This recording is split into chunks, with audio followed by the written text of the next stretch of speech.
Bonjour à tous, je m'appelle Jordan Naidu et je suis le directeur de l'Institut international de la planification de l'éducation de l'UNESCO, directeur par intérim, et il semblerait que nous soyons entourés d'acronymes. Donc, je pense que tout le monde connaît mieux l'acronyme IIPE que le nom entier. Je voudrais vous remercier tous d'être là et d'être avec nous pour la deuxième partie de ce webinaire concernant donc améliorer l'ensemble, l'enseignement et l'apprentissage, le rôle de l'échelon intermédiaire. Et je voudrais en profiter pour remercier également nos collègues de l'Education Development Trust, de l'EDT, pour leur coopération sur cette étude conjointe et cette publication conjointe. Comme je vous l'ai déjà dit, le deuxième webinaire suit celui que nous avons eu mardi, pendant lequel nous avons discuté des coachs pédagogiques et de la façon dont ils peuvent soutenir l'enseignement et l'apprentissage. Nous avons entendu parler des chercheurs, des coachs pédagogiques et également des chercheurs de Shanghai et de Delhi sur la façon dont ces programmes du niveau intermédiaire ont contribué à améliorer l'enseignement dans une étude de cas empirique. Aujourd'hui, nous allons parler un petit peu d'autre chose car nous allons nous pencher sur la façon de passer de la politique à la mise en œuvre et ce qu'il faut pour les coachs pédagogiques au niveau intermédiaire pour réussir.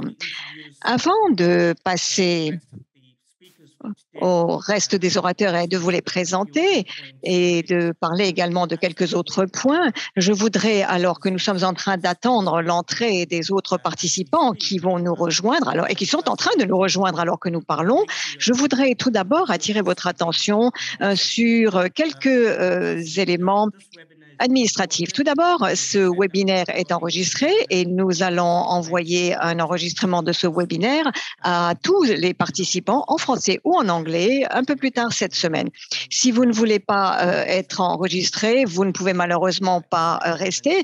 Sinon, je considère que tout le monde est d'accord avec cet enregistrement.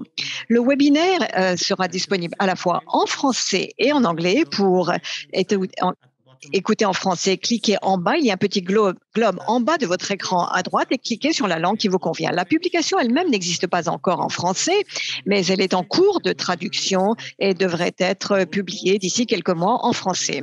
Et très bientôt, nous allons pouvoir également publier des mémoires de recherche et des notes pays, tout d'abord en anglais et puis par la suite en français sur la base de chacune de ces études de cas. En raison du nombre de participants, nous avons donc éteint les fonctions caméra et micro pour ceux qui n'ont pas de présentation à faire. Pour ce qui est des questions pour nos orateurs, je vous demanderai d'utiliser la boîte de questions-réponses. Vous pouvez poser vos questions en anglais ou en français et nous ferons de notre mieux pour répondre à autant de questions possibles en tenant compte, bien entendu, des contraintes de temps. Nous allons également partager des liens et des informations complémentaires dans la boîte de dialogue, donc gardez l'œil toujours sur cette boîte de dialogue. Nous aimerions également partager avec vous les pages des médias sociaux pour l'IPE et l'EDT et nous vous invitons et vous encourageons donc à suivre notre travail via LinkedIn, Twitter et nos newsletters ou lettres d'information. Et nous vous invitons également à partager avec nous votre expérience de ce webinaire en hashtagant IIPE et EDT. Donc, c'est tout ce que j'avais à dire concernant donc la tendance et je voudrais maintenant passer à quelque chose de plus important. Et tout d'abord, pour vous dire que nous sommes extrêmement heureux de continuer à partager cette recherche avec vous à travers cette série de webinaires et nous pensons que l'échelon intermédiaire joue un rôle extrêmement important pour améliorer les résultats de l'apprentissage dans le monde. Le webinaire d'aujourd'hui se basera sur les résultats et les expériences partagées par les chercheurs et les coachs pédagogiques mardi. Mardi, donc, nous avons insisté sur le fait qu'il fallait regarder l'ensemble du système et exploiter le potentiel des coachs pédagogiques du niveau intermédiaire alors que nous cherchons à améliorer les résultats de la qualité de l'éducation. Il y a eu un certain nombre de questions concernant qui est au niveau intermédiaire dans le cadre du premier webinaire et des questions qui ont été posées. Et je voulais maintenant préciser une chose. Nous voyons le niveau intermédiaire comme étant des coachs pédagogiques et des praticiens qui se trouvent entre l'école et les écoles et l'État. Et donc, ça va du niveau sous-national, du district et d'autres espaces, donc dans tout cet espace intermédiaire. Ce qui les distingue des autres et qui distingue les coachs et les praticiens à ce niveau, c'est qu'ils interviennent dans un certain nombre d'écoles. Ils peuvent être des superviseurs ou des coordonnateurs de clusters ou peuvent être des acteurs basés dans les écoles, y compris des enseignants mentors ou des chefs d'établissement qui ont été mis au niveau intermédiaire pour intervenir entre différentes écoles tout en gardant leur poste en tant qu'enseignants ou chefs d'établissement. Dans cette recherche, nous avons constaté que les professionnels du niveau intermédiaire remplissent des fonctions essentielles pour améliorer l'enseignement et l'apprentissage. Et aujourd'hui, alors que nous abordons les recommandations de politique et de mise en œuvre, essayons de voir comment est-ce que nous pouvons appliquer cette recherche à une programmation efficace du niveau intermédiaire à travers le monde. Je voudrais maintenant très brièvement vous présenter notre panel de speakers et d'orateurs d'aujourd'hui. Très brièvement, tout d'abord, j'ai l'honneur de vous présenter Andy Hargreaves, qui est un professeur invité de l'Université d'Ottawa et professeur-chercheur au Boston College. Et deuxièmement, au départ, nous devions entendre Richard Churches, qui est le responsable de la recherche de l'EDT, Education Development Trust, mais malheureusement, Richard étant malade, et il ne peut se joindre à nous et ne peut participer. Et nous sommes très heureux de dire que Tony McAlevey de l'EDT peut le remplacer à la dernière minute et faire la présentation à sa place. Et Tony sera le modérateur de la session suivante. Il vous dira quelques mots et je suis désolée, mais dans l'intérêt du temps, je ne vais pas vous donner davantage de détails biographiques et nous pourrons les partager en ligne. Et troisièmement, nous avons aujourd'hui également Léon Mugenzi, qui est responsable du développement des enseignants au ministère de l'Éducation du Rwanda. Suite à quelques mots dits par ces trois panélistes, nous allons passer aux équipes de recherche pays qui vont nous dire ce qui est nécessaire pour que le leadership pédagogique du niveau intermédiaire fonctionne réellement dans des contextes bien spécifiques. Et nous entendrons Shuang Wei Chen et Wei Shan de l'Institut du programme et de l'instruction à l'Université normale de la Chine orientale et je profiterai de l'occasion pour les remercier d'être des nôtres. Il est assez tard, je dirais, en Chine. Et ensuite, nous avons Jobin Thomas, qui est le responsable associé du suivi et de l'évaluation chez Steer Education. Et le troisième panéliste et chercheur du côté de la recherche est Jean-Pierre Mugiraneza, qui travaille pour le Leadership for Learning Lead à Building Learning Foundation Programs au Rwanda.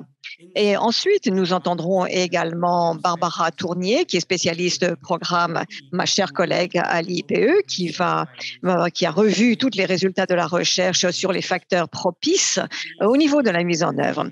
Après toute cette série de présentations, il y aura donc une discussion qui sera guidée par le président de l'EDT, Tony McAlevey, qui, avec tous nos panélistes, vont répondre à vos questions. Ce sont et à toutes les questions qui seront posées. Nous allons commencer par les questions qui avaient été envoyées par les participants au webinaire 1 et ensuite nous prendrons des questions dans la boîte de dialogue aujourd'hui. Sans plus attendre, je vais maintenant passer la parole à Tony, qui est le directeur de l'EDT et qui va donc nous guider dans nos discussions aujourd'hui. La parole est à vous, Tony. Merci beaucoup, Jordan. Donc, si vous me permettez de vous remercier pour vos commentaires, je dirais que c'est également un plaisir et un privilège pour l'EDT de travailler avec l'IPE sur ce projet important et sur ce rapport important. Et je vous remercie réellement d'avoir eu la possibilité de le faire. Et si vous me permettez également de me faire l'écho de ce que Jordan a dit, je remercie nos orateurs et nos participants d'avoir trouvé le temps d'être des nôtres aujourd'hui dans le cadre de ce programme et qui sont des nôtres aujourd'hui dans le cadre de ces discussions importantes. Je vais maintenant passer la parole à Andy. Jordan a déjà expliqué le contexte d'où vient Andy et je pense que c'est vraiment le collègue idéal pour nous faire partager avec nous quelques remarques d'ouverture pour donc planter le décor. Andy, la parole est à vous. Merci beaucoup, Tony et Jordan, de m'avoir invité à faire partie de cette discussion extrêmement importante entre l'UNESCO et l'IPE et l'EDT. Dans le cadre d'un sujet qui explose littéralement et qui concerne le travail au niveau intermédiaire et le faire également de façon entre différentes cultures, ce qui est également tout à fait inhabituel. Et je dirais quelques mots là-dessus dans un instant. Pourquoi est-ce que cela est devenu un sujet aussi important ces dernières années? Il m'a été demandé de donner des conseils aux pays comme l'Écosse, le Pays de Galles, la France, la République tchèque et d'autres lieux comme par exemple des régions au Canada. Pourquoi est-ce que tout d'un coup tout le monde s'intéresse tellement dans cela? Eh bien, je pense qu'il y a plusieurs raisons à cela réellement. L'une étant le contexte et les objectifs de l'éducation qui évoluent de façon considérable. Il y a quelques années, 10, 15 ou 20 ans, nous parlions essentiellement de la façon d'améliorer l'équité et les résultats dans l'alphabétisation, le calcul, les sciences, concernant donc les tests internationaux et les résultats des examens. Et au mieux, on pouvait faire cela dans une approche descendante et si l'on avait beaucoup de soutien au niveau des mentors et des coachs, du temps et du matériel et des enseignants de bonne qualité. Mais maintenant, les objectifs sont beaucoup plus complexes.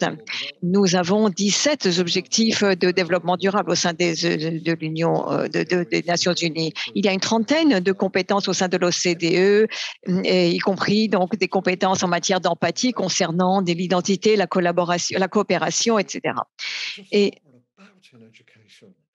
concernant l'éducation, cela est tellement beaucoup plus vaste que cela ne l'était. Et tout le monde attend des résultats, l'équité, et arriver à cela, c'est tellement plus dur dans un contexte aussi complexe que le contexte actuel. Et deuxièmement, il y a tout un mouvement mondial vers une inclusion plus importante. Traditionnellement, l'inclusion est conçue comme concernant les besoins spécifiques dans le domaine de l'éducation, mais l'inclusion maintenant, de plus en plus, dans la pratique comme dans la théorie, va beaucoup plus loin que cela et englobe plus. J'ai 2 petites filles et j'ai 5 petits-enfants, dont 2 ici, 2 petites filles à Ottawa. Et quelle est leur identité? Elles ont 8 ans. Ce sont toutes les 2 des filles. Elles viennent de la classe moyenne. Ce sont des jumelles qui ont des parents de race différente. Et des jumeaux, c'est déjà une entité particulière pour des personnes qui sont jumelles.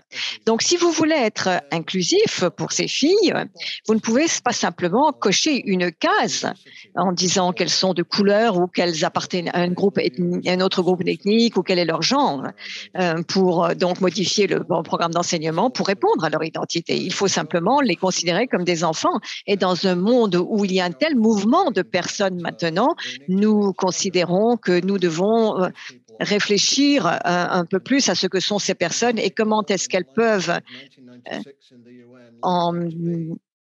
apprendre à se comporter et à vivre ensemble et à apprendre à ce qu'elles doivent connaître. Et ceci est également important, d'après ce qui se disait dans le rapport de 1996 des Nations Unies. Lorsque l'on met tout cela ensemble, cela signifie qu'il faut penser différemment à la pédagogie. Donc, je passe maintenant au territoire de population au Canada, non pas pour une reconnaissance symbolique, parce que au Canada, les éducateurs, qu'ils enseignent à des enfants indigènes ou pas, pensent beaucoup plus à la pédagogie indigène, les modes de connaissance indigènes et locales, c'est-à-dire la façon de coopérer, de prendre des décisions. Personne ne détient tout le pouvoir et tout le monde travaille en collaboration dans le cadre d'un cercle. Donc, nous pensons maintenant différemment lorsque nous parlons de pédagogie, de bien-être.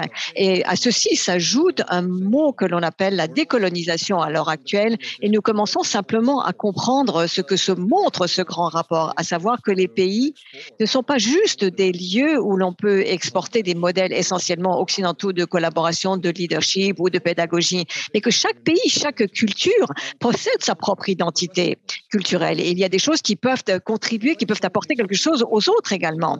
Si vous mettez tout cela sur les épaules d'un enseignant individuel ou d'un leader, d'un coach individuel, le fardeau deviendra beaucoup trop lourd pour atteindre l'équité et pour enseigner efficacement à tous les enfants, nous devons connaître la totalité de leurs enfants.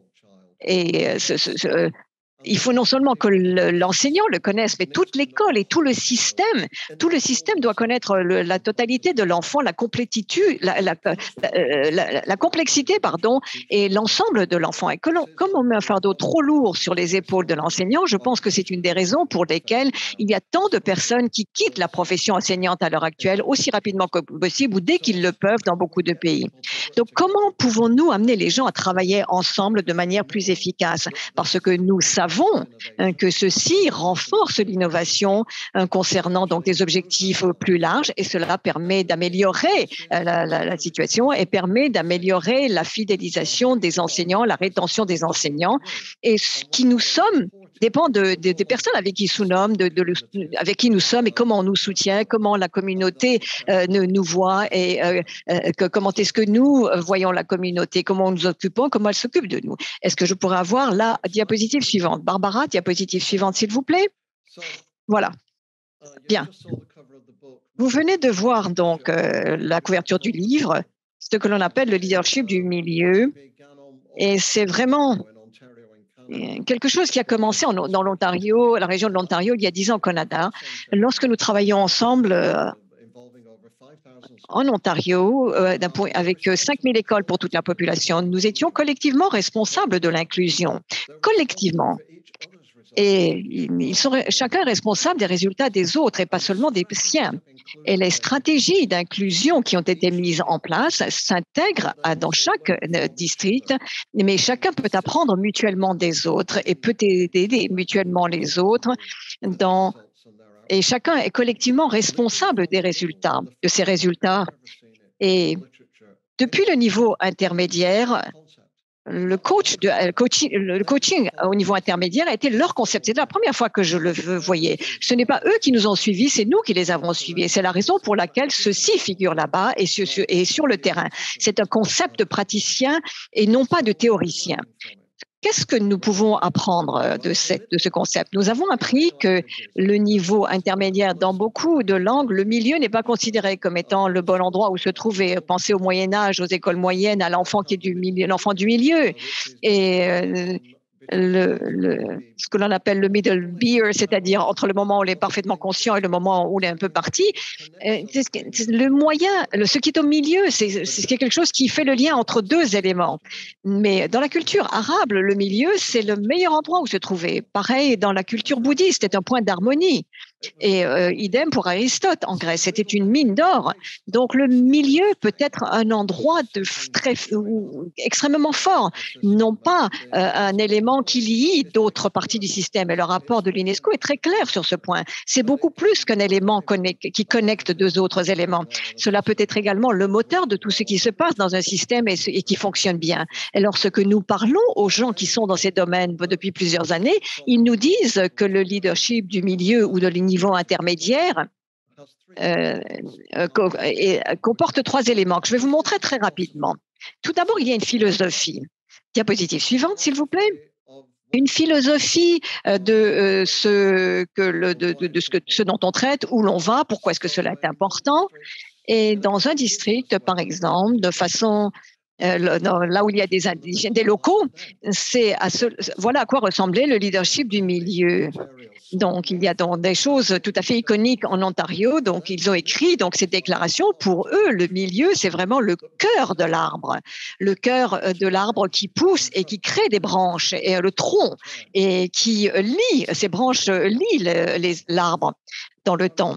Et tout ceci concerne la croissance, l'harmonie, les cercles, la connexion. C'est une métaphore holistique et naturelle qui est extrêmement importante pour les gens. Et je pense que ceci implique que être leader depuis le niveau intermédiaire, c'est ce qui permet de rassembler les enseignants. C'est ce qui est indiqué dans le rapport. On est plus proche des enfants, des actions, des décisions qui les impactent le plus. Diapositive suivante, s'il vous plaît. Deuxièmement, on a également besoin d'une structure pour que cela puisse se produire. Il ne suffit pas d'y croire, mais on a besoin d'une structure claire. Et il y a des groupes de recherche, des réseaux de leadership des assistants mentors, etc., etc. Est-ce que, s'il vous plaît, je pourrais avoir la diapositive suivante à l'écran? Est-ce que cette diapositive vous montrera dans quelques secondes lorsque nous pourrons la voir? Est-ce qu'on peut voir cette diapositive ou pas? Est-ce qu'on peut passer à la diapositive suivante? Oui, non, Barbara? Est-ce que l'on peut avoir la diapositive suivante? Bon, écoutez, je vais essayer de me substituer à cette diapositive. Ah ben la voici. Dans un certain nombre d'écoles avec lesquelles nous travaillons, et nous voyons cela très souvent, ou l'équivalent de cela, lorsqu'un enfant a des problèmes à l'école, ce n'est pas simplement la responsabilité d'un enseignant ou de l'enseignant soutien qui travaille dans la classe avec l'enseignant de la classe. C'est la responsabilité de tous ceux qui connaissent l'enfant. Un enfant merveilleux, un enfant qui est merveilleux, mais néanmoins, on se demande pourquoi l'enfant ne fonctionne pas. Donc, regardez l'enfant, la tête de l'enfant au milieu de la table, et vous entourez de cet enfant par tous ceux qui connaissent l'enfant, les physiothérapeutes, les administrateurs de l'école, les enfants, les enseignants, l'enseignant de l'année d'avant. Donc, il y a beaucoup de structures, mais une fois que l'on a une philosophie du niveau intermédiaire, vous verrez que dans ce rapport, c'est très bien articulé. Il faut que des structures très claires, comme les leaders de la recherche et les enseignants, pour permettre à tout cela de se faire. Et il faut également une culture, une façon de se comporter, des croyances, des pratiques communes, des façons d'interagir. Et dans notre livre sur le professionnalisme collaboratif basé sur les études de 5 exemples très importants de différents types de collaboration à travers le monde, en Colombie, à Hong Kong, aux États-Unis, au Canada et en Norvège, donc des pays, des contextes assez différents, nous avons constaté qu'il y a 2 choses qui sont importantes dans cette culture, quelle que soit la façon dont elle fonctionne. À savoir, il faut de la solidarité, car il faut faire délibérément attention aux relations, à la confiance, au fait de travailler ensemble, au fait de connaître les gens, de penser aux autres, d'être un bon enseignant, au bien-être des enseignants et au bien-être des enfants. Il faut faire cela, et il faut également de la solidité au niveau des structures, des résultats, des données, des protocoles, de la responsabilité. Les protocoles, par exemple, lorsque vous faites un retour, sont extrêmement importants parce que vous faites un retour informel. Donc, soit des personnes que vous connaissez, vous ne voulez pas offenser les gens, vous ne voulez pas donc faire un retour critique, vous faites un retour toujours positif. L'objectif d'un protocole n'est pas de remplacer des relations, mais de les renforcer au contraire. Donc, c'est un rapport qui m'est cher parce que il se penche sur des questions extrêmement importantes que des organisations qui ont beaucoup d'impact et qui sont très solides ont mené, parce que cela convient au monde moderne dans lequel nous vivons et à nos valeurs, et parce que cela se fait dans ce cadre de ce contexte culturel varié, et ceci est bon non seulement pour le contexte, mais c'est quelque chose que nous pouvons tous apprendre. C'est essentiel pour tous les contextes et bon pour tout le monde. Donc, j'attends maintenant avec impatience d'entendre ce qui se dira au cours de ce séminaire. Brillant, merci, très intéressant. C'était donc un excellent démarrage pour aujourd'hui, quelque chose de très inspirant, une belle source d'inspiration qui nous permet donc d'expliquer un petit peu le contexte de ce que nous allons aborder aujourd'hui. C'est bon de savoir que nous parlons de quelque chose de si important. Comme l'a dit notre orateur, ce que vous avez dit est vraiment très intéressant. Les directives descendantes ne sont pas une façon de créer de bons systèmes scolaires. Elles peuvent avoir quelques avantages, ces méthodes, mais si nous voulons déverrouiller le professionnalisme, le libérer, il faut faire les choses de manière différente dans le système collaboratif que vous avez décrit. Merci infiniment. Bien, maintenant, je voudrais vous dire quelques mots sur les résultats dans le rapport qui concerne l'étude de cas de la Jordanie, et pour ce qui est de l'accent mis ici sur la mise en œuvre, nous allons un petit peu parler du type de compétences que les acteurs au niveau intermédiaire qui jouent un certain rôle et qui sont les éléments catalyseurs et qui aide, qui apporte le professionnel, qui aide le professionnalisme quand il décrivait. À quoi ressemble-t-il? Qu'est-ce qu'ils doivent savoir? Qu'est-ce qu'ils doivent faire? Et jusqu'à quel point est-ce que nous devons essayer de créer un système d'école qui est basé sur des éléments probants et factuels dans le cadre de, de ce professionnalisme? Diapositive suivante, s'il vous plaît. Bien. Le contexte ici, dans le royaume de Jordanie, comme dans beaucoup d'autres pays, il y a eu des débats sur la façon dont l'État devrait agir et échanger avec les écoles. Et il y a eu tout un cadre de professionnels que l'on appelle les superviseurs, qui sont des employés du ministère et qui travaillent avec les enseignants et les chefs d'établissement en mettant traditionnellement l'accent sur la gestion des performances des enseignants. Et les superviseurs sont un concept que l'on peut trouver dans beaucoup de pays et retrouver dans beaucoup de pays, notamment en Afrique et au Moyen-Orient. Et dans le contexte de la Jordanie, depuis 2015, c'était même avant, mais il y a eu quelques réformes spécifiques qui sont intervenues en 2015 et le rôle a quelque peu bougé, passant d'un rôle d'inspection, de conformité, de contrôle, à quelque chose qui est beaucoup plus lié au développement. Le superviseur est un ami essentiel pour l'enseignant. Et au sein de l'EDT, nous avons eu la possibilité de travailler avec des collègues en Jordanie sur ce nouveau rôle et comment en faire une réalité. Et dans le contexte de ce nouveau rôle, comme auparavant, les superviseurs font des observations en salle de classe. C'était une opportunité pour, lorsqu'il s'agissait de noter les enseignants et lorsqu'on vérifiait certains aspects, voir si certains aspects du programme d'enseignement étaient respectés. Maintenant, cela est devenu une opportunité pour les enseignants de bénéficier d'orientation, de retours, de diagnostics formatifs pour leur permettre d'améliorer leur pratique pédagogique. Diapositive suivante, s'il vous plaît.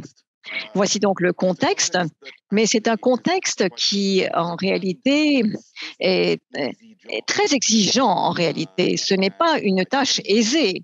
Nous avons besoin lorsque nous parlons de mise en œuvre et du travail du niveau intermédiaire, de garder à l'esprit les compétences spécifiques, les aptitudes et tous les éléments dont ces personnes ont besoin si elles veulent mener à bien cette tâche difficile. Et il y a à cela de nombreuses facettes. L'une étant la capacité à faire un retour effectif, avoir le bon type de dialogue.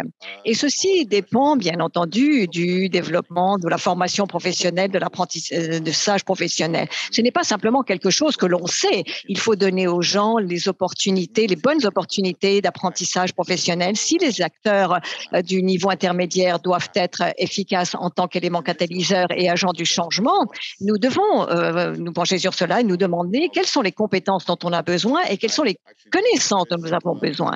Et en fait, la réponse est il y a beaucoup de choses, mais il y a certains éléments qui sont très importants, les compétences dans les techniques d'encadrement et pédagogique qui sont basées sur une connaissance très large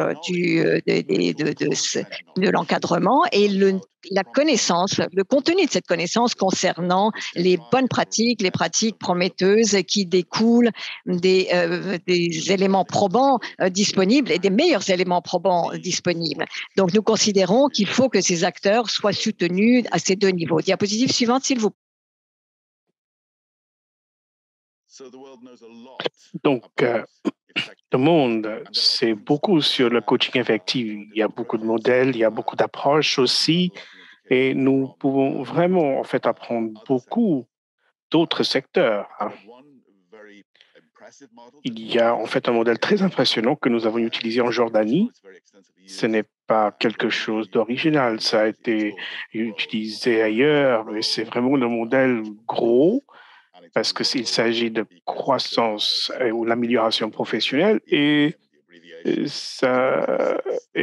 s'agit de mener le processus par lequel l'individu prend en charge le développement de son parcours professionnel et définit ses objectifs pour atteindre. Donc, l'apprenant définit son propre parcours. Il aide l'individu à faire une analyse d'écart pour comprendre la distance par rapport à leur objectif. Donc, c'est en fait, c'est le coach qui aide ce processus de la compréhension personnelle et ensuite comprendre comment est-ce que nous pouvons prendre l'action, les choses concrètes qui peuvent mener à l'épanouissement professionnel et ensuite l'engagement d'agir et avoir la volonté.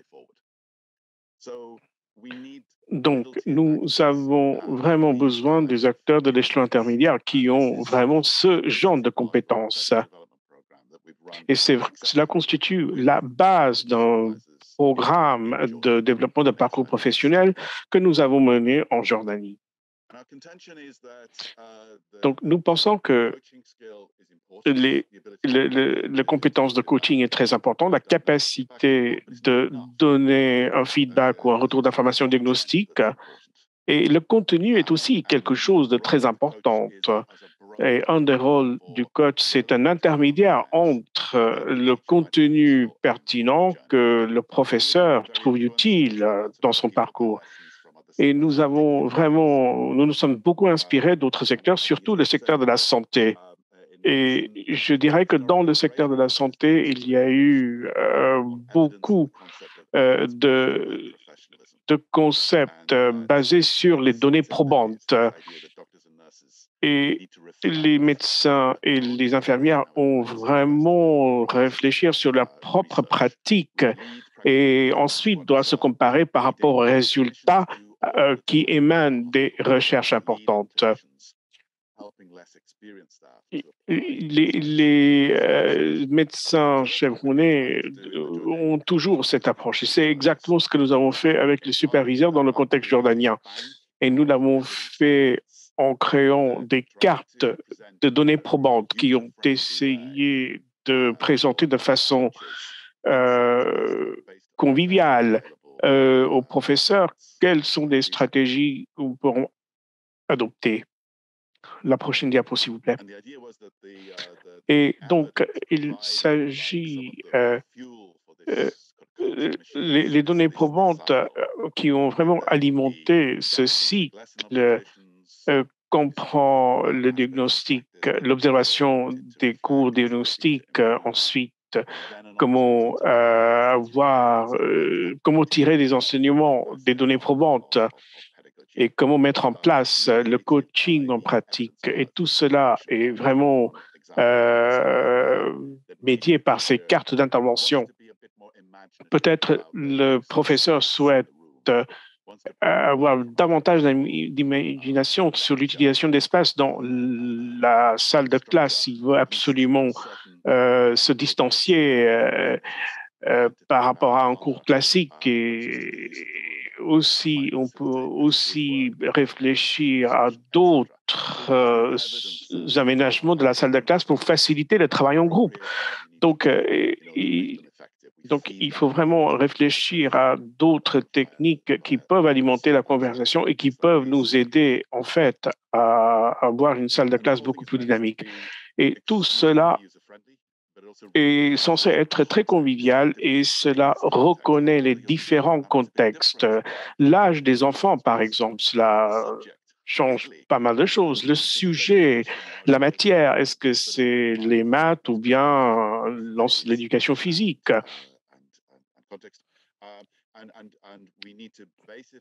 Et il faut voir quelles sont les meilleures données probantes pour qu'on puisse baser tout cela sur ces données.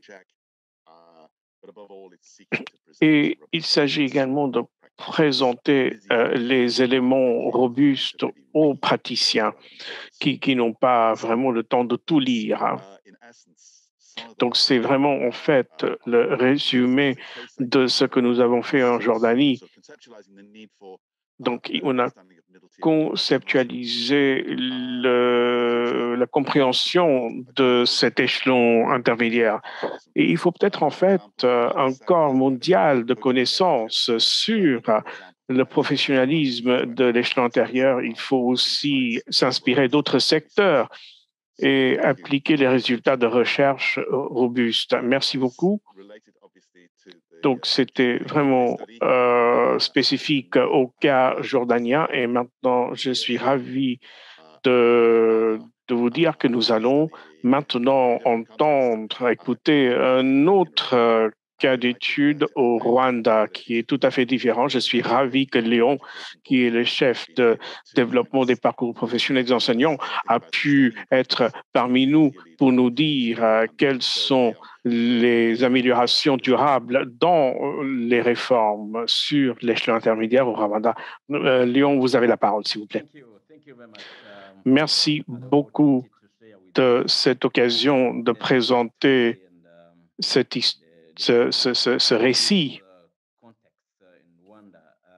et vous donner un aperçu du contexte rwandais. Quand on parle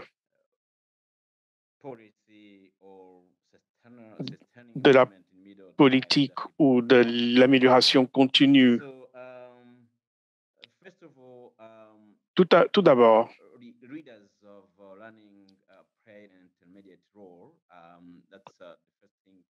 les leaders jouent un rôle très important.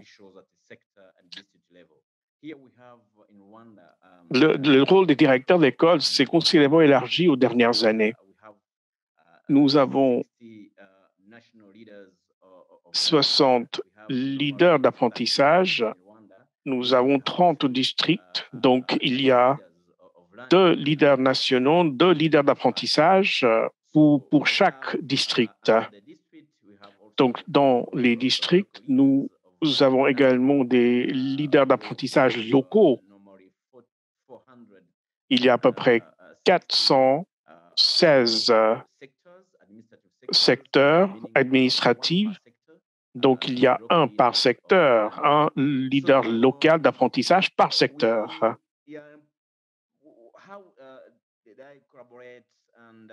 Comment ils travaillent, comment cela se passe au Rwanda. Les leaders jouent un rôle administratif entre les 2 niveaux et il y a des réseaux collaboratifs qui sont présents et qui ont été renforcés par les communautés d'apprentissage professionnel, donc ce qu'on appelle les PRC.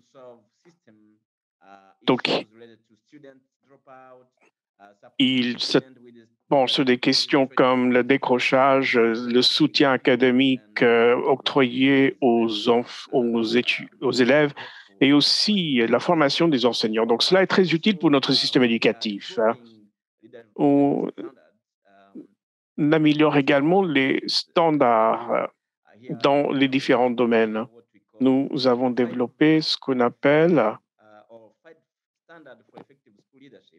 un standard pour le leadership efficace scolaire. Ce sont des standards qui sont extrêmement importants pour les directeurs d'école.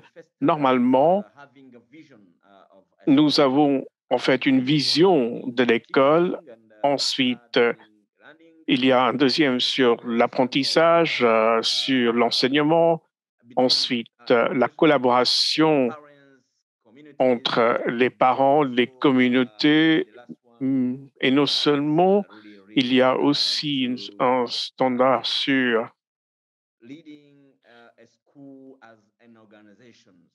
comment diriger une école comme une organisation. Les leaders nationaux d'apprentissage sont en train de former les leaders locaux et ces leaders locaux soutiennent nos directeurs d'école pour qu'ils puissent être efficaces dans leur fonction d'exercice, dans l'exercice de leur leadership. Si nous sélectionnons les meilleurs directeurs d'école à l'échelle nationale, mais aussi nous avons les meilleurs au niveau secteur qui forment les autres directeurs d'école dans l'amélioration de leurs compétences et dans l'amélioration de diriger l'école ce serait très efficace. Donc, c'est comme ça que nous travaillons en fait au Rwanda. Lorsque nous parlons d'apprentissage des leaders locaux et des leaders nationaux, si je peux me dire, au Rwanda, nous avons ce système qui a été très bien structuré, mais nous avons également ce que nous pouvons appeler les leaders d'école qui aident les étudiants dans l'apprentissage. Les normes professionnelles pour les leaders d'école, pour les chefs d'établissement, sont les éléments clés pour évaluer la performance des directeurs d'école. Donc, il y a cette vision collaborative très forte à l'échelle de l'école.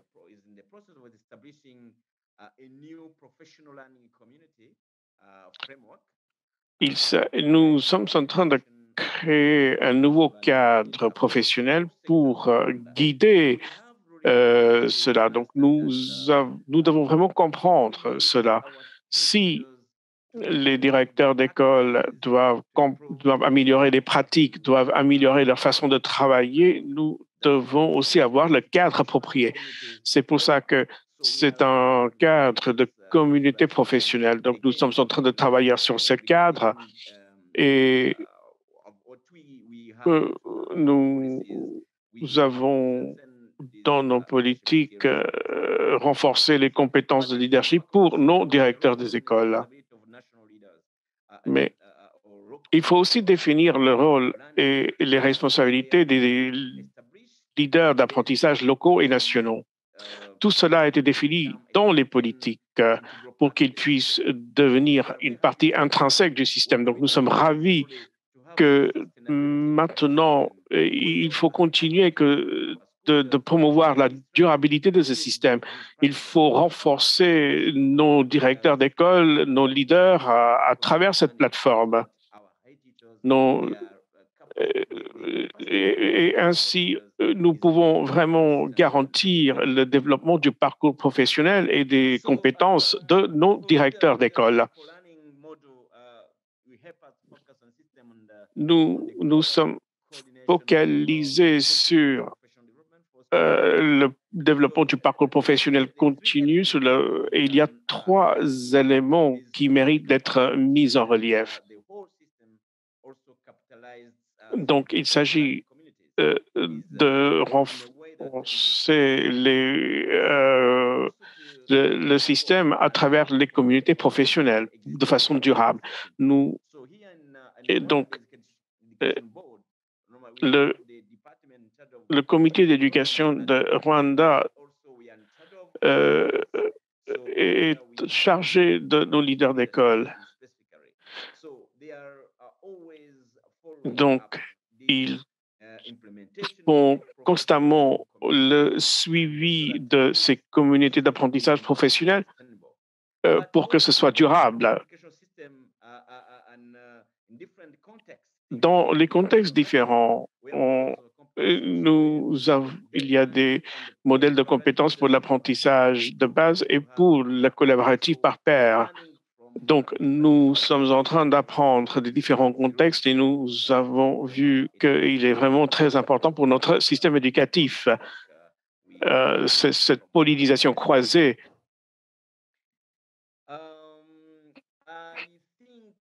Je pense que nous pouvons dire que le leadership à l'échelle de l'école où les chefs d'établissement partagent les bonnes pratiques est un choix délibéré qui a été fait.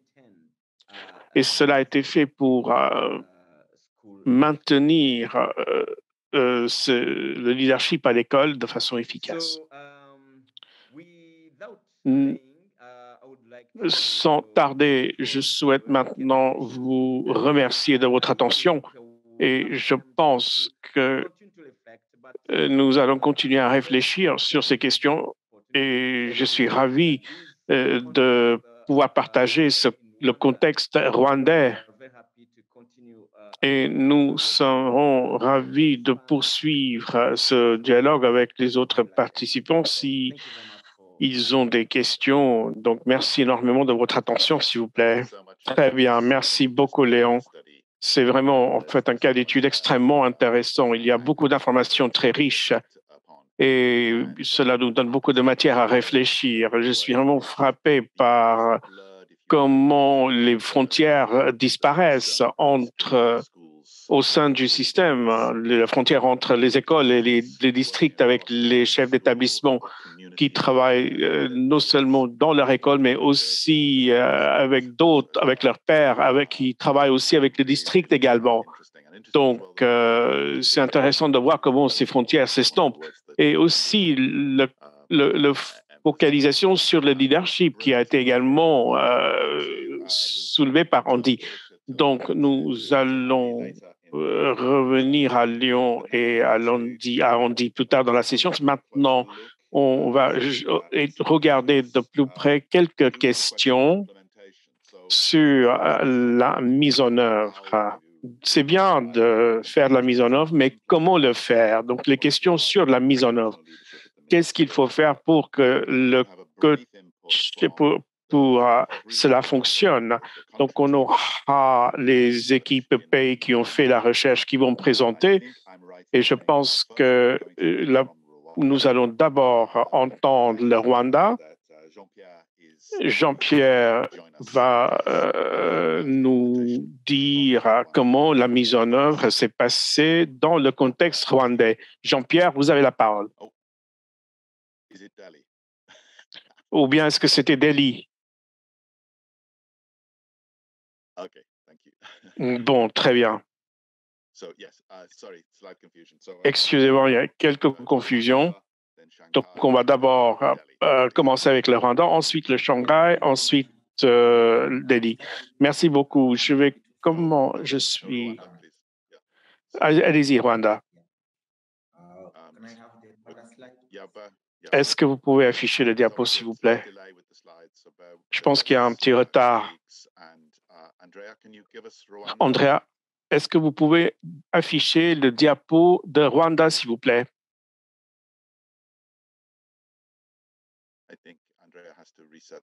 Je pense que Andrea doit résoudre une petite question technique.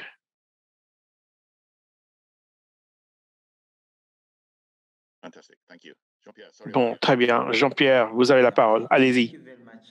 Merci beaucoup, Tony, et merci de partager cela. Je remercie à tous les participants qui sont parmi nous.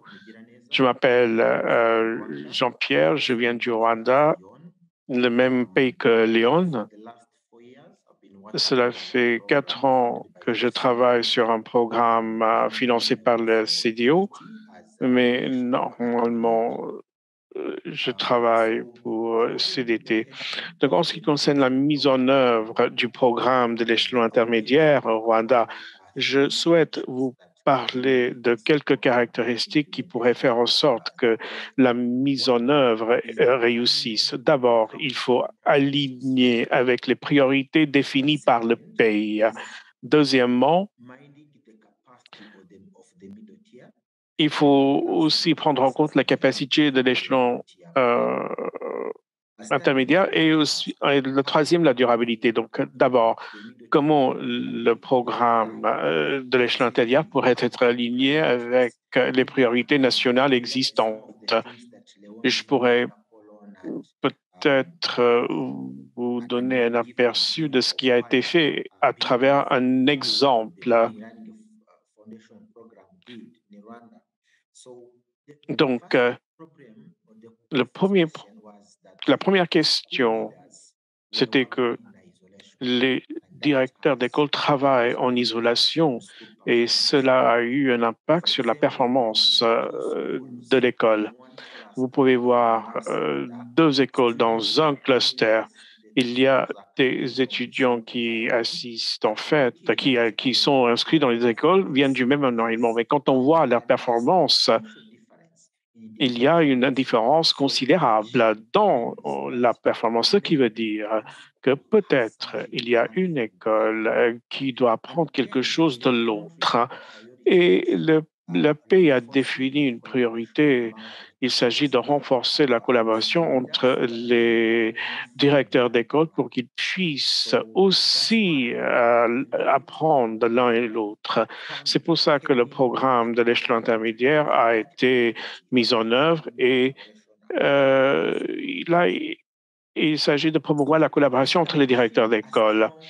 Donc, établir un fort échelon intermédiaire est très important, mais vous pouvez faire le renforcement seulement quand cela est aligné avec des politiques existantes. Par exemple, mon collègue Léon a parlé des cadres qui sont en cours d'être développés par le Conseil d'éducation rwandais pour s'assurer que l'échelon intermédiaire est bien reconnu dans le système et ils sont les leaders nationaux et locaux sont en fait soutenus par la politique. Deuxièmement, je voudrais également vous parler de la capacité de l'échelon intermédiaire et les capacités des leaders d'apprentissage nationaux et locaux. Donc, ce sont des gens qui gèrent la gestion de changement. Ils doivent absolument avoir cette capacité de résoudre les questions dont je vous ai parlé. Donc, dans notre fondation, nous avons travaillé avec les autorités rwandaises sur la formation, sur un programme de formation pour destiné à l'échelon intermédiaire pour qu'on puisse leur donner les compétences nécessaires et améliorer leur confiance pour qu'ils puissent avoir quelque chose de partagé avec les autres. Donc, la, le caractère spécial de ce programme et c'était pas uniquement destiné à l'échelon intermédiaire, mais il était aussi censé faire la cascade des connaissances vers d'autres écoles. Donc, il y avait la mise en œuvre de ce programme, il y avait l'évaluation. Donc, l'évaluation était destinée à mesurer l'impact sur l'école. Et ce n'est pas en fait une évaluation de leurs propres connaissances. Comme ils sont les catalyseurs de gestion de changement, nous voulions des directeurs d'école qui peuvent soutenir d'autres directeurs pour mener des changements, pour faire des évolutions dans leur école. Et donc, nous avons fait en fait une évaluation de l'impact qui a été accompli et non la connaissance qui a été ramassée par les gens. Et nous pouvons ensuite parler de la durabilité, la pérennité. Donc, c'était un programme sur 5 ans. Nous avons fait en collaboration avec les autorités rwandaises, nous avons établi l'échelon intermédiaire, mais il faut que ce soit intégré dans le système. Cela veut dire que il faut vraiment définir les rôles et les responsabilités de leaders nationaux et des leaders locaux dans le système. Donc, une stratégie est de s'assurer que les politiques prennent en compte ces rôles et il faut aussi voir le renforcement des capacités des leaders nationaux et les leaders locaux et il faut que ce soit fait de façon coordonnée à l'échelle nationale. Donc, il faut que la politique alimente et soutienne l'échelon intermédiaire et il faut aussi que tout soit aligné avec les rôles et les responsabilités existants qui sont prédéfinis. Nous avons des différents responsables au niveau du district. Donc, le rôle de l'échelon intermédiaire doit être aussi aligné au rôle de ces responsables des districts et d'autres responsables pour que le système soit bien rodé. Donc, tout cela fonctionne très bien au Rwanda. Et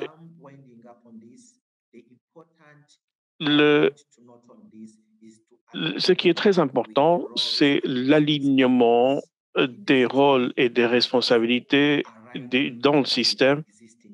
Et il faut aussi des structures existantes pour résoudre les questions qui peuvent se poser. Merci beaucoup, Jean-Pierre.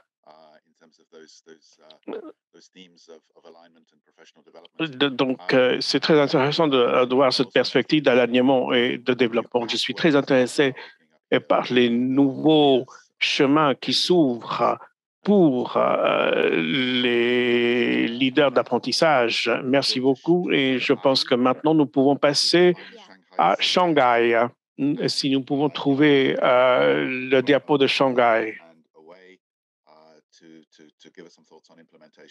pour que nous puissions avoir quelques idées de la mise en œuvre.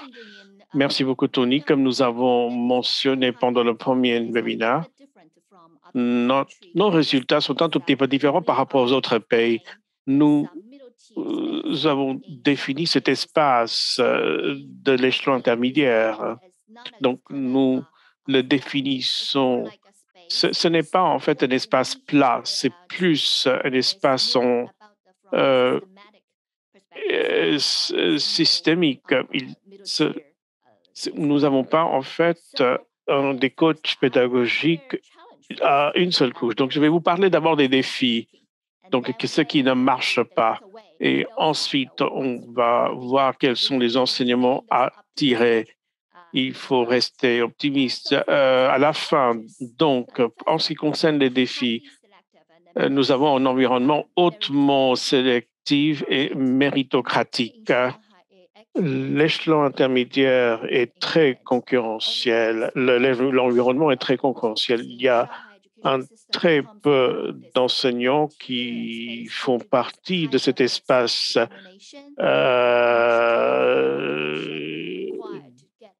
intermédiaire parce que c'est vraiment un environnement très concurrentiel. Donc, l'échelon intermédiaire offre ces positions qui sont en concurrence. Et une fois que vous êtes là, les leaders doivent bénéficier de ce rôle qui sont associés avec un financement accru au projet.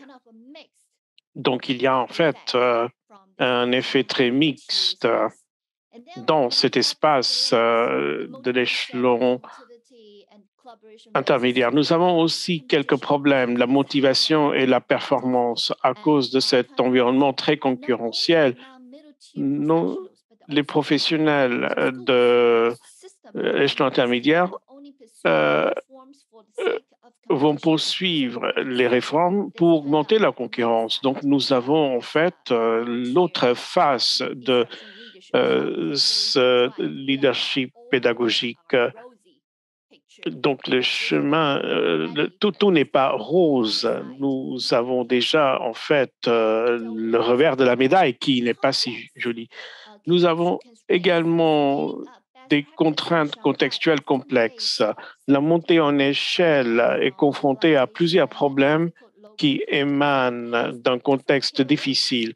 Il y a des capacités différentes, même si cela peut être facilité, le coût des projets ratés sont très, très importants en termes de capital social et financier. Donc, c'est un signe d'avertissement pour dire que cela ne fonctionne pas. Ensuite, il y a des enseignants qui sont réticents à un changement qui ne cesse pas de changer. C'est une dynamique, mais il y a en fait cet environnement qui change constamment. Les réformes éducatives à Shanghai ont été déclenchées et avoir le soutien de l'échelon intermédiaire n'a pas été impossible.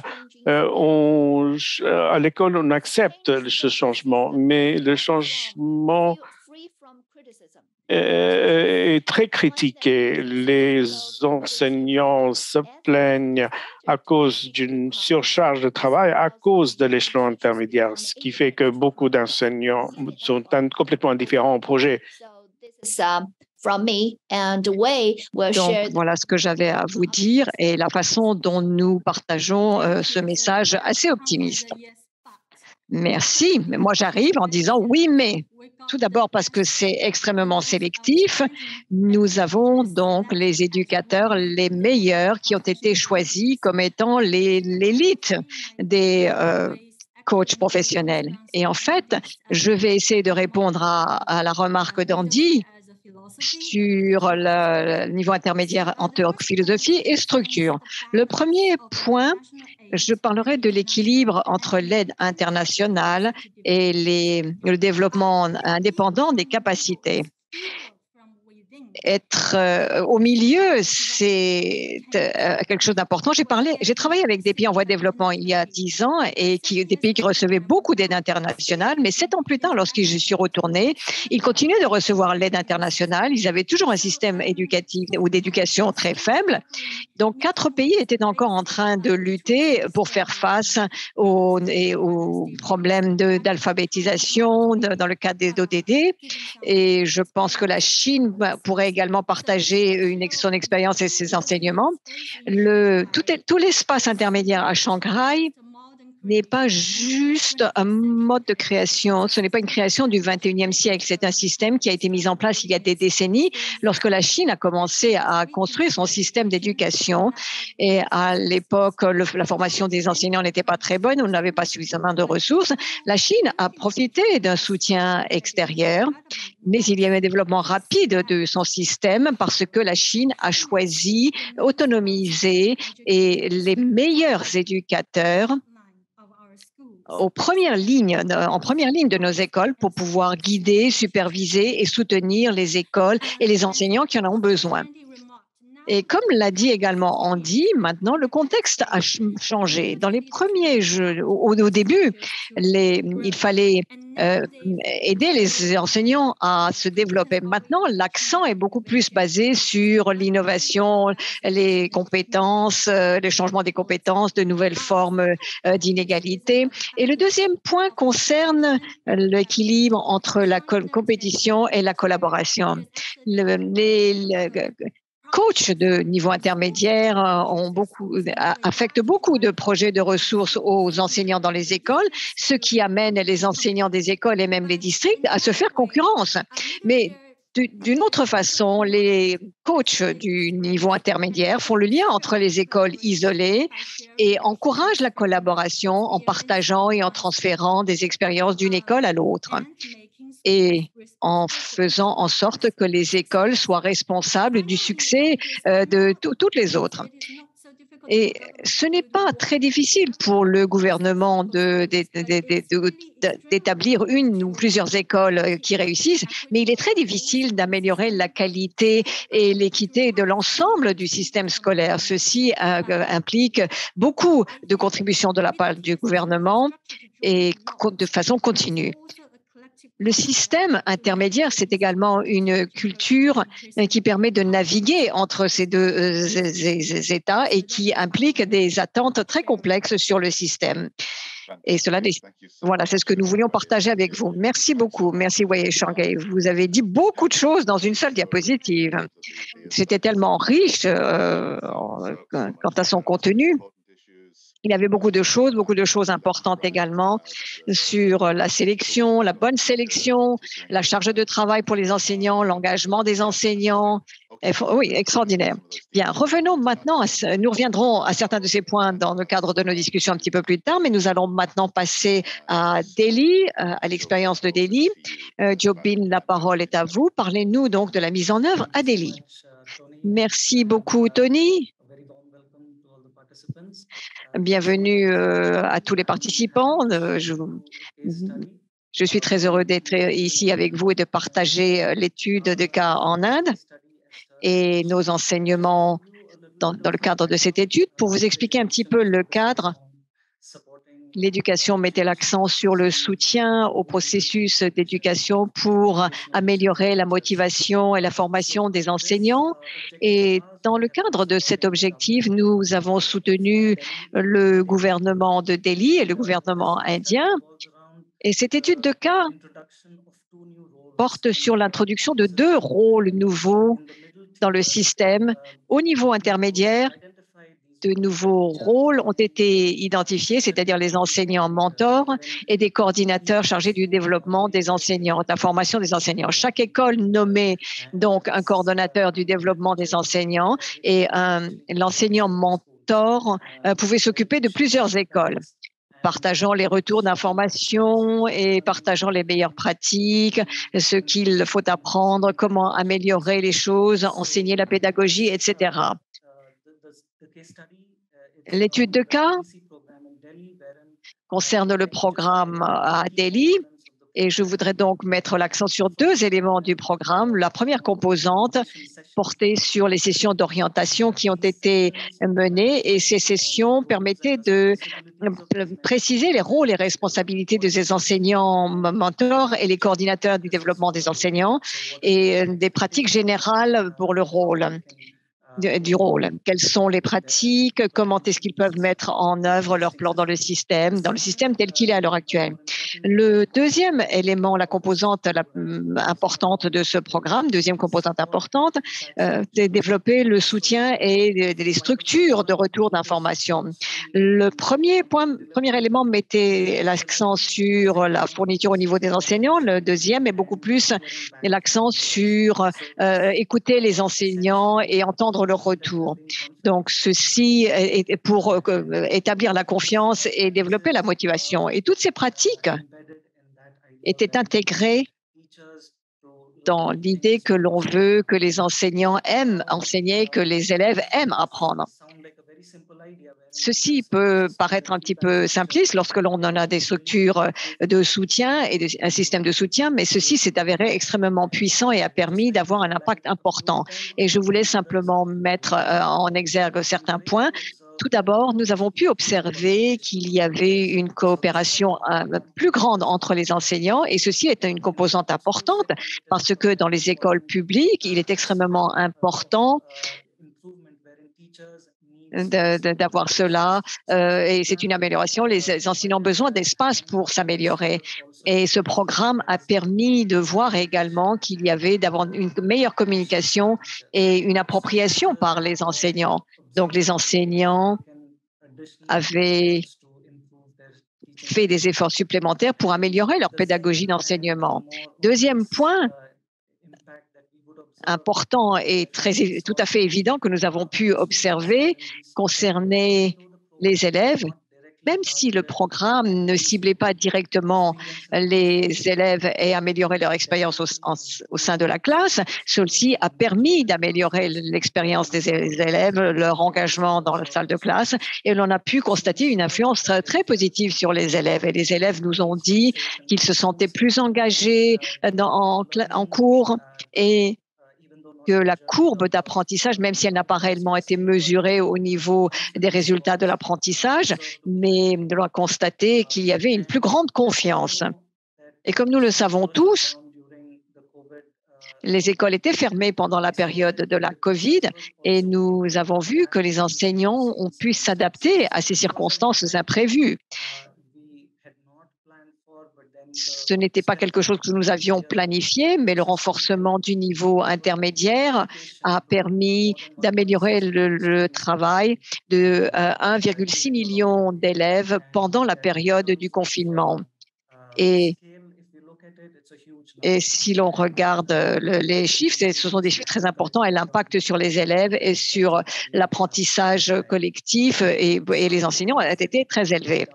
Certaines choses qui peuvent être faites de façon différente, je voulais mettre en lumière certains points. L'idée est de créer davantage une plus grande acceptabilité parmi les parties prenantes parce que lorsque l'on veut faire quelque chose dans un système existant, il y a sans nul doute un fardeau administratif de plus pour les enseignants.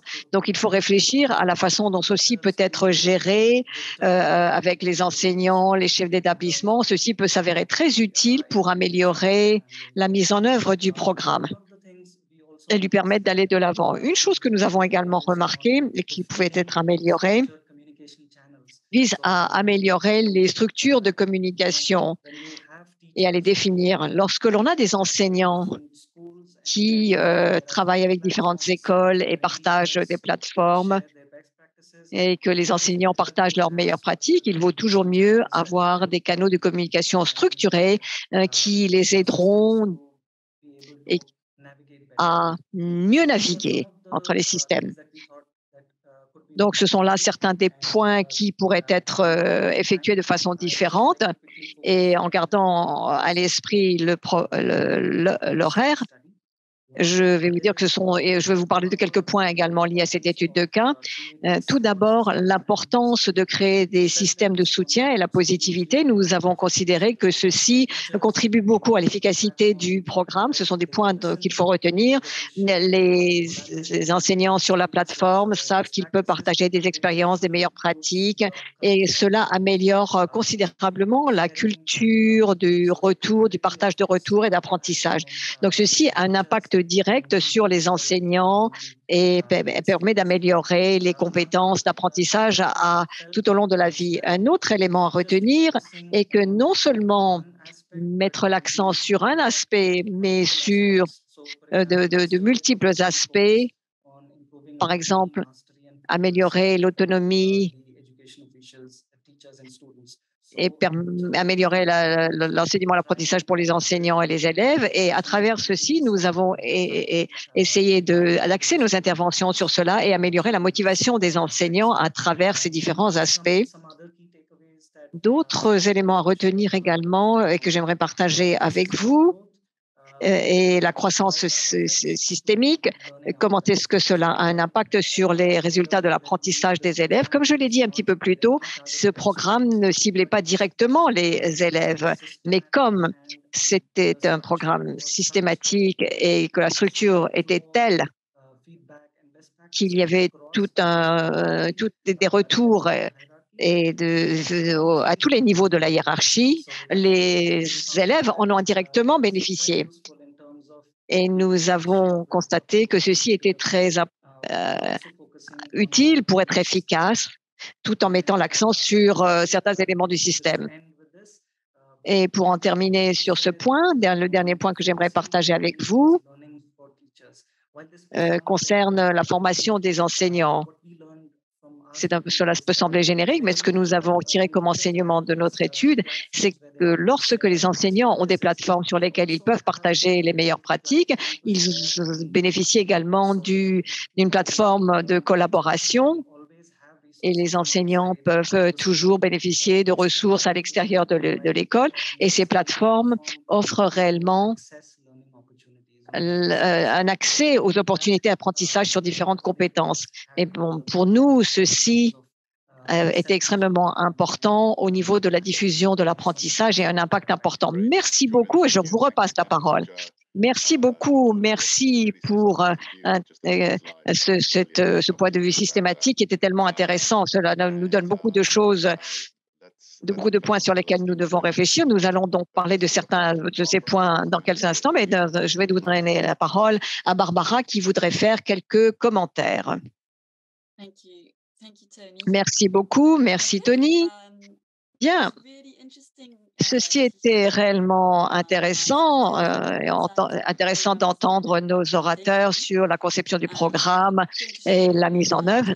Nous allons partager avec vous ce que nous avons appris de cette étude de cas et ce qui figure dans la publication comme étant des considérations importantes pour les décideurs pour les réformes du niveau intermédiaire. Donc, qu'est-ce que cela demande pour avoir un leadership solide au niveau intermédiaire et quels sont les facteurs importants pour que ces leaders deviennent des agents du changement positif? Nous avons constaté dans notre étude que l'on utilise les stratégies beaucoup d'autres éléments pour faire cela. Ils sont envisagés comme des agents du changement et favorisant une culture de responsabilisation et de vision collective et adopter une approche d'apprentissage par la pratique. Donc, comme nous avons entendu un peu aujourd'hui, dans chaque cas, la force motrice pour renforcer les acteurs, c'est un engagement d'améliorer l'enseignement.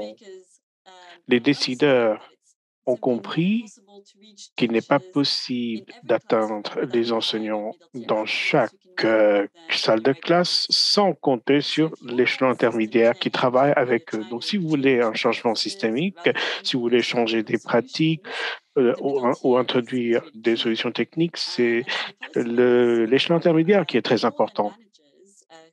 Et ils sont beaucoup plus que des superviseurs. Ce sont des acteurs qui promouvoient le changement. Et pour que cela puisse fonctionner, il faut vraiment considérer l'échelon intermédiaire comme des experts. Les décideurs ont également décidé de professionnaliser l'échelon intermédiaire. Donc, il y a eu un investissement dans le recrutement professionnel, dans le développement des parcours professionnels de l'échelon intermédiaire.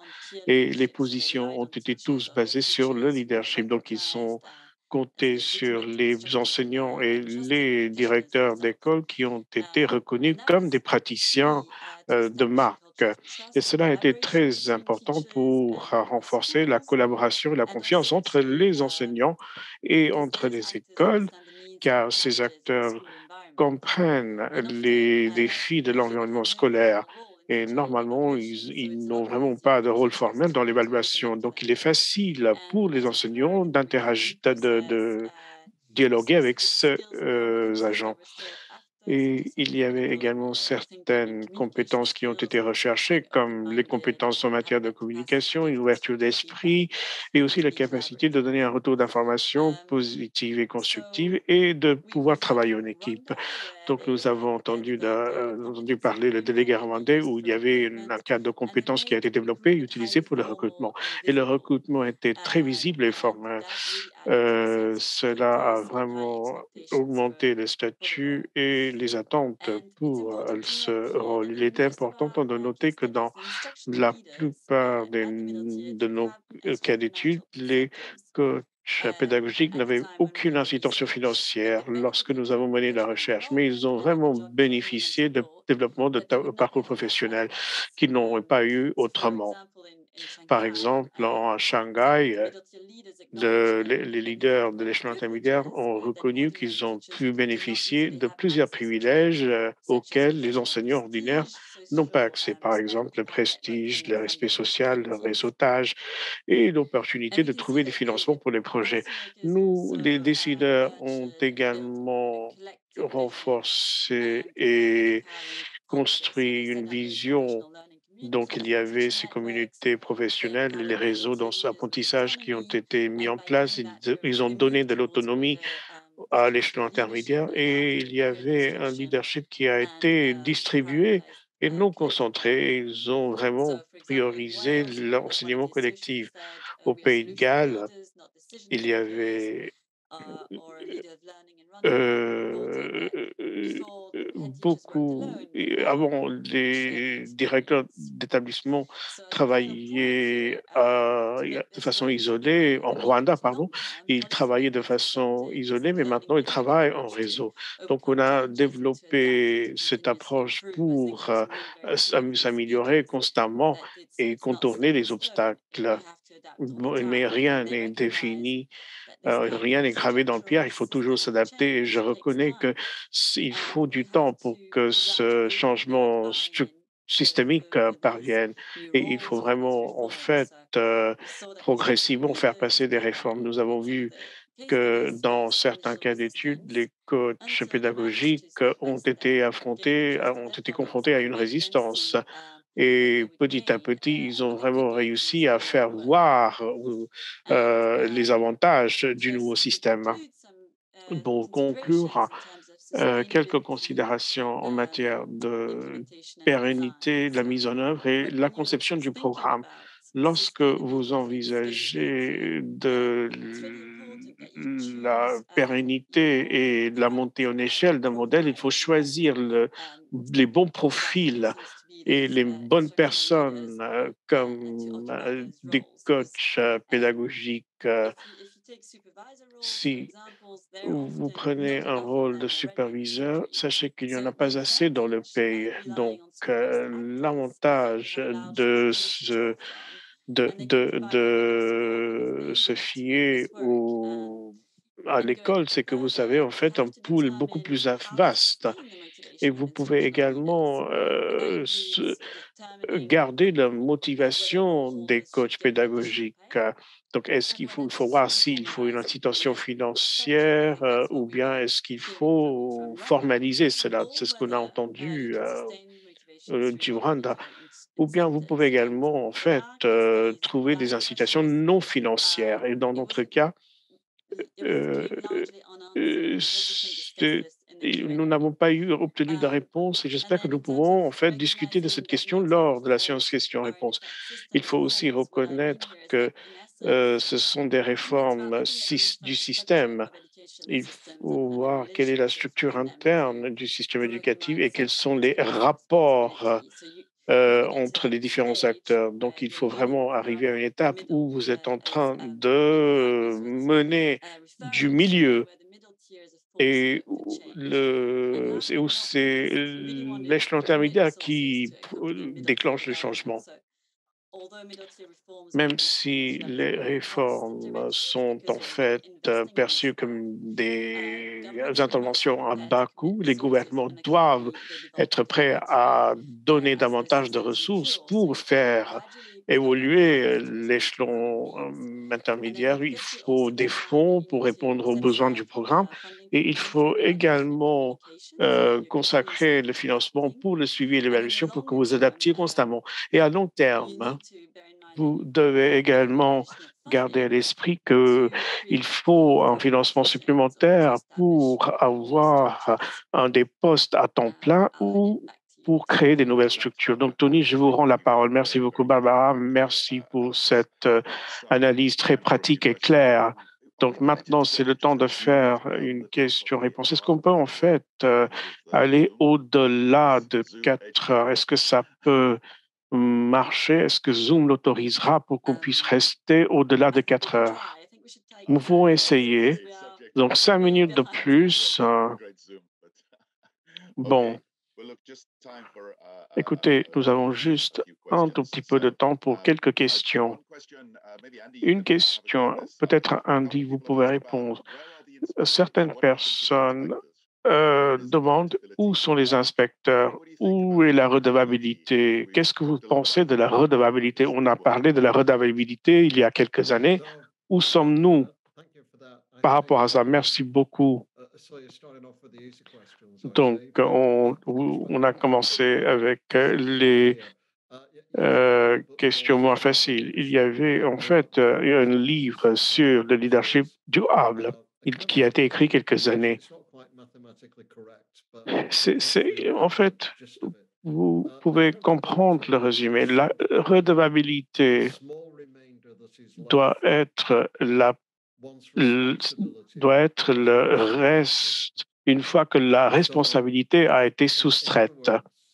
Donc, en d'autres termes, la redevabilité est importante, mais il ne faut pas que ce soit la force motrice.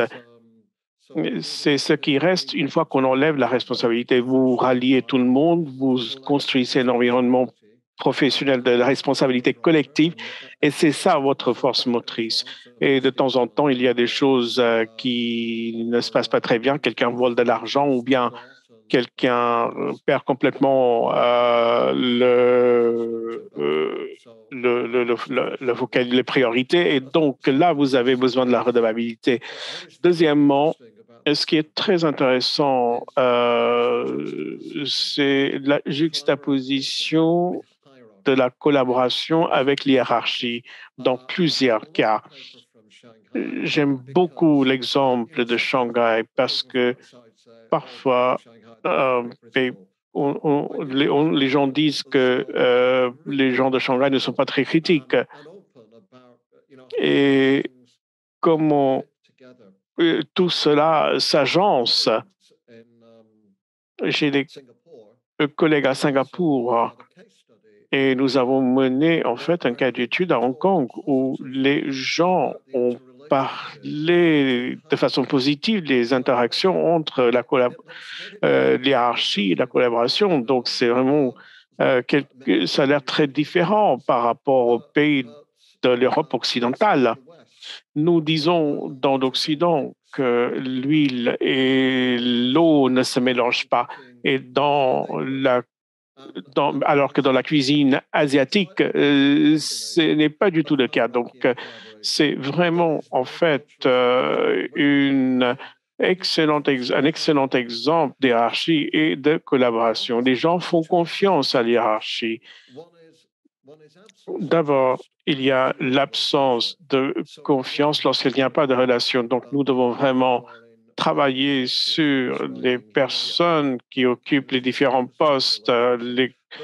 Et il y a d'autres problèmes, c'est la mauvaise confiance. Donc, si nous avons un système où il y a la mauvaise confiance, où les inspecteurs ne sont pas du tout considérés comme compétents ou non désirés, dans ce cas-là, ce n'est pas l'hiérarchie qui est le problème, c'est un problème de hiérarchie qui ne fait pas confiance. Et c'est ça le problème. Oui, tout à fait. Vous avez dit quelque chose de très intéressant.